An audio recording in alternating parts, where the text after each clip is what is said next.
Shit, aga naman na ito mga tropa. Nangyari sa'yo, Pops.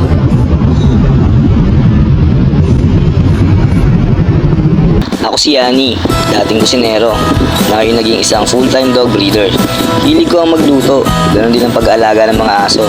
Pero ang isa sa mga nagpapasaya sa akin, ang magmotor at pumunta sa magagandang lugar. Kaya tara, samahan niyo ako.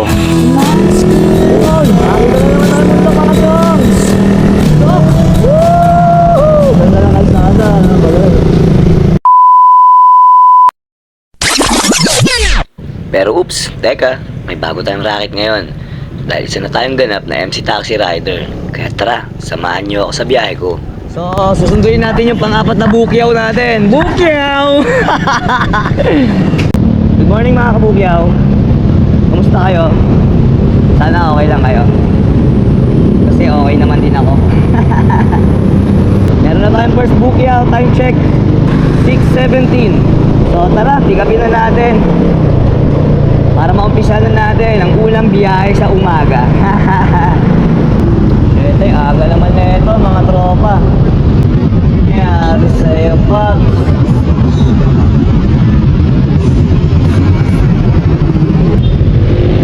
Dito ma'am, okay ka na rito?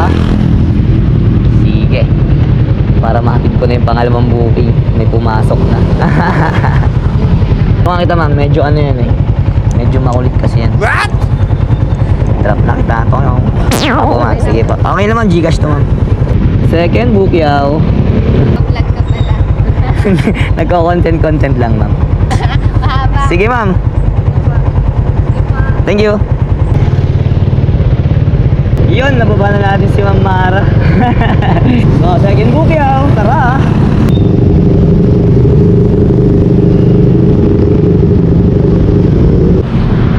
So, yun. Meron na tayong 4 rides. Time check, alas 9 mga kabukyaw. So, dalawa na lang. Puro mahaba yung biyahe natin. Kaya ano, kaya medyo 4 rides pa lang tayo ngayon. So, alas 10 lang cut-off ng incentive. Sa 6 na rides meron kang 50 pesos. So yun na lang yung hahabulin natin. Dahil hindi na tayo aabot. Pila muna tayo sa terminal ng ano. Terminal. Sino kaya unang papasukan sa amin? Danet. Stretch muna tayo mga kaibigan.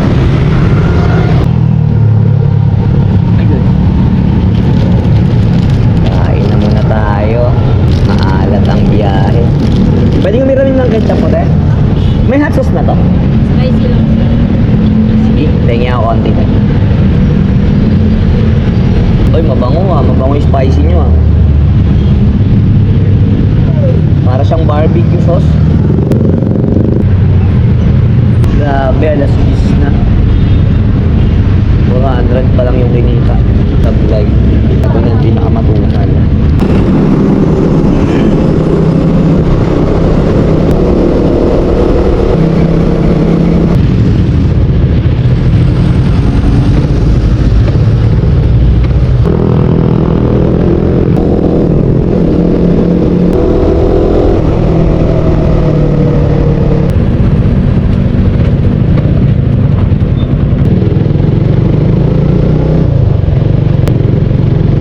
Mga kabukyaw.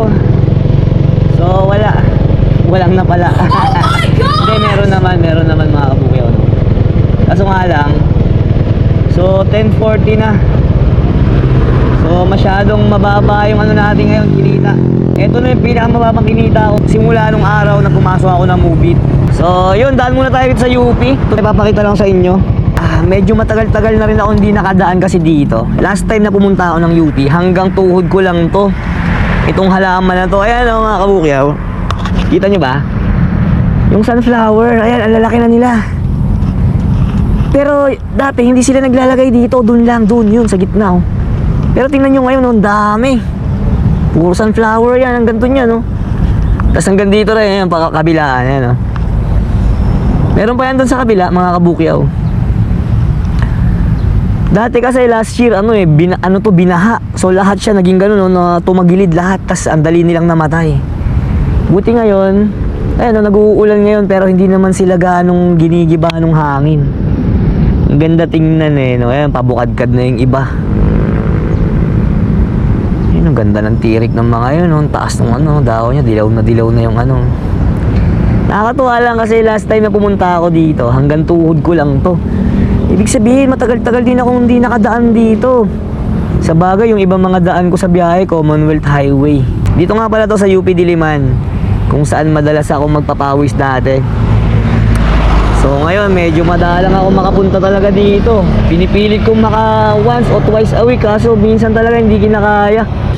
So ayan, dinaan ko lang kayo dito saglit sa mga halaman natin dito. Hanep, mga halaman natin, nakikiangkin. Sa mga halaman dito sa UP, ganda. Solid. Wala, matumal kita natin, so hindi ko napipilitin. Marami pa namang araw. At saka ngayong araw nga pala na to, papadala ko yung headlight ko dun sa gagawa. So isa na rin to sa dahilan kaya bakit ako umuwi kaagad ngayon. Kasi ang oras pa lang natin is 11:45. So ito yung napili kong pagpipicturean natin. Dito tayo magpicture mga kabukyaw.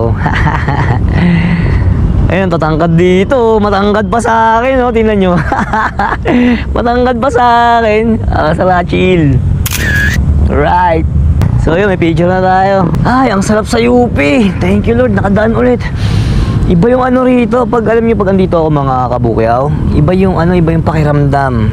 Alam mo yung parang meron siyang binibigay sa yung kakaibang enerhiya. Oo, mga ganun yung tema, ibang enerhiya.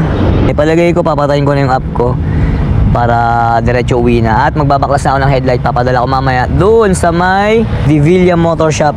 So shoutout sa iyo sir, ang bait ni sir, naka-discount ako sa kanya. Actually galing na ako kahapon doon, medyo alanganin na rin yung dating ko kaya hindi niya ginawa. So ngayon niya itutuloy.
Ganda, green na green. At yun nga mga kabukyaw, naisipan kong dumiretso na kagad pala, galing ako ng UP noon. Kasi nga inisip ko, ang mahal ng shipping, umabot ng 150 plus.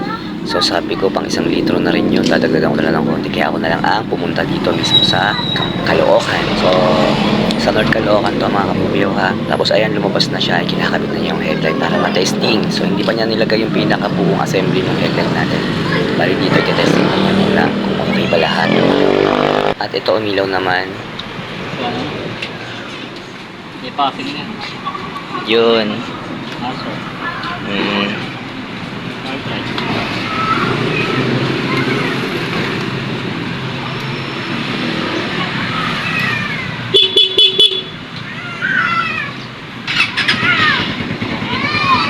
Working lahat. Ayos. Tapos na naman yung isang project ko. Nagpakabit tayo ng Honeywell switch. Tapos yung punding ilaw ng headlight, pinagawa natin dito. Dito nga pala to sa Caloocan. Lalagay ko na lang yung ano natin, address niya dito para sakaling gusto yung magpaayos.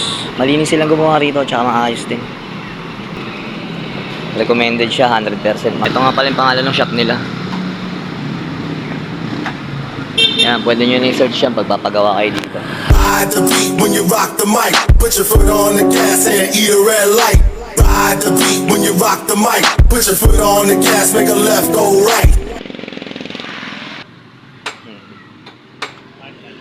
Park light. Low. Low. High. High. Low. Passing. Passing. Hazard. Hazard. Signal light. Left. Right. Horn. Starter. So, Switch. ganda. Lakas pa ng ilaw. Solid. Salamat, Boss Ray. Dibilya Motor Shop. Solid. Salamat.